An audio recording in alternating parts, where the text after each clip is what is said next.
was Jack. Jack was bored.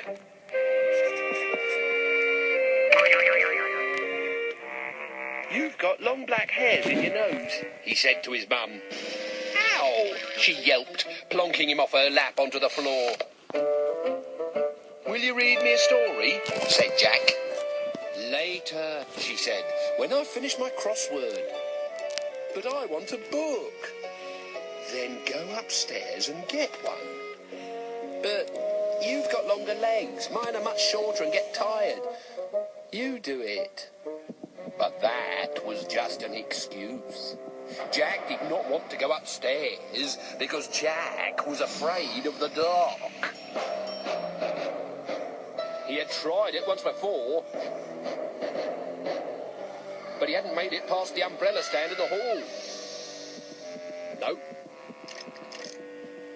His mum would have to go for him. He tried to attract her attention by rolling bits of carpet fluff into cannonballs and firing them at the cat. But his plan backfired. The cat caught her tail in the flames and screeched out of the room in search of a nice cool saucer of milk. And Jack was removed from the sitting room and dumped on the cold tile floor in the hall. Oh dear.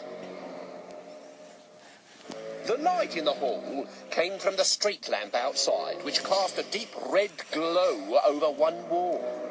A huge winged shadow flickered across the window.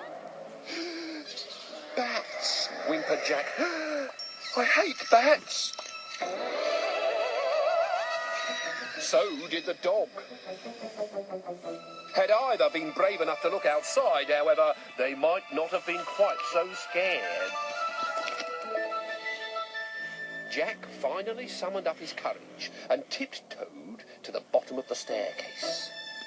The white banisters glowed in the dark, like the inside of a dinosaur's rib cage. "I'm not scared," he whispered to himself as he took his first faltering step up the stairs. 3 steps later, his confidence had returned. This was easy. He was in his own house. His mother was dead. What was that noise? He stopped dead. Something just groaned underneath the staircase. There it was again. Jack's heart skipped a beat. It was a hungry, flesh-eating troll. He knew it was. Trolls loved the taste of little boys.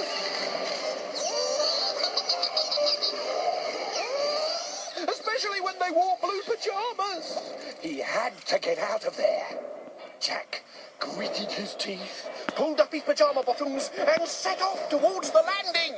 The troll didn't make a sound to start with, until Jack stumbled on a loose floorboard.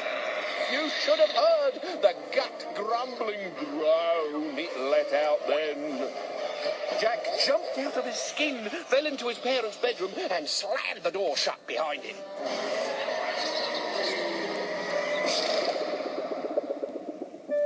A cooling wind blew gently across Jack's face as he sat with his back to the door.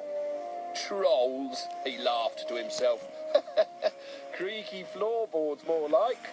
What will I dream up next? Ghosts?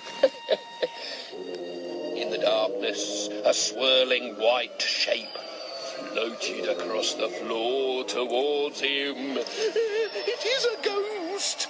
The shape twisted and flapped like a dragon snake from hell. He grabbed the door handle and pulled hard. It wouldn't open. The velvety wings of the spooky serpent brushed against his neck. Its soft whispering tongue hissed in his ear. Help! He wrenched at the handle again. Help! This time, the door opened, and he tumbled out of his parents' bedroom just as the wind dropped, and the white lace curtains fluttered back in front of the open window. But Jack was not out of the fire yet. through the thin bathroom door he could hear that dripping sound that kept him awake at night. It sounded like a tap, but Jack knew the truth. It was the supernatural slime, drip, drip, dripping off the bogeyman's feet. Yes, the bogeyman lived in his bathroom. The lily-footed, slimy-skinned bogeyman. The grisly ghoul of goo who hid on the hook on the back of the bathroom door and came out at night to sleep in Jack's clothes. That was why they were always cold in the morning. Jack ran for his life, stumbling up to the half landing below his bedroom. He was nearly there. Just one short flight of stairs and... two fiendish red eyes stared down at Jack from the top step. Smoke drifted up off a coat of matted fur. Ah, the fire monster! How could he have forgotten the fire monster? It slept outside his bedroom and scratched at the door in the middle of the night. It whined to be let in. But Jack had never opened the door. He knew what it really wanted. To roast Jack with its fiery breath until he was charred as a charcoal chicken leg. Jack had to fight the fire monster now before it was fully awake. As he lunged forward and grasped its ears, the monster lashed out with its sharp claws. Jack ducked and held on tight. He tried to roll the thrashing monster over onto its back, but cat-like, it sprang from his clutches and screeched down the stairs,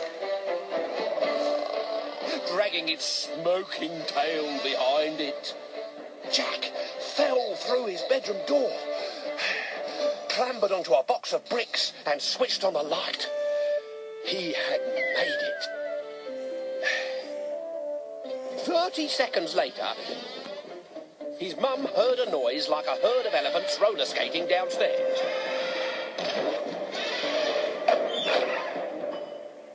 The next thing she knew, Jack had buried his head in the pillows on the sofa. "Did you get a book?" she asked. Jack waved his treasured prize in the air.